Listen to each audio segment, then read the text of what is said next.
কেন্দ্রীয় সরকারের নতুন শ্রম কোড বিষয়ে ত্রিপুরায় প্রথমবারের মতো 3 দিন ব্যাপী একটি বিশেষ প্রশিক্ষণ কর্মশালার আয়োজন করা হয়েছে।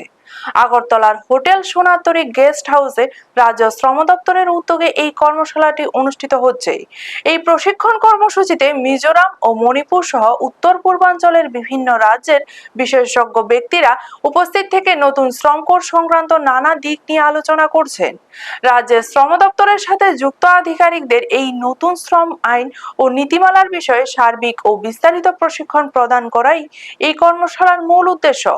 কর্মশালা প্রসঙ্গে রাজ্য শ্রম দপ্তরের যুগ্ম অধিকর্তা বিনয় ভূষণ দাস জানান, এই 3 দিনের নিবিড় প্রশিক্ষণ আগামী দিনে আধিকারিকদের কর্মদক্ষতা বৃদ্ধি করবে। নতুন শ্রম কোডের জটিল নিয়মাবলী সঠিকভাবে বুঝে শ্রমিকদের স্বার্থ রক্ষা ও কল্যাণমূলক কাজ সম্পাদনে এই অভিজ্ঞতা আধিকারিকদের জন্য অত্যন্ত ফলপ্রসূ ও সহজ হবে। ব্যুরো রিপোর্ট, নিউজ তৎকাল 24।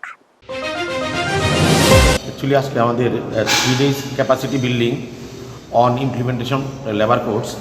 আপনারা জানেন আমাদের 29টা লেবার অ্যাক্ট, যেগুলি আগের লেবার অ্যাক্ট ছিল, 29টা লেবার অ্যাক্টকে বিভিন্নভাবে সাবসিউম করে আমাদের 4টে labour code government of India 21 নভেম্বর 2025 ড্রাফট পাবলিকেশন করেছে।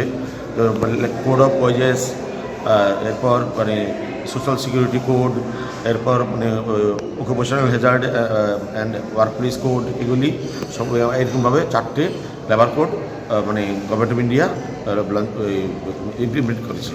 তো তার সাথে আমরা এই স্টেটে এগুলি আমরা ড্রাফট রুলস পাবলিশ করেছি। এরপর এগুলোর উপরে ক্লেমস অ্যান্ড অবজেকশন এসছে। তারপর আমরা এখন ফাইনাল স্টেজের দিকে যাচ্ছি।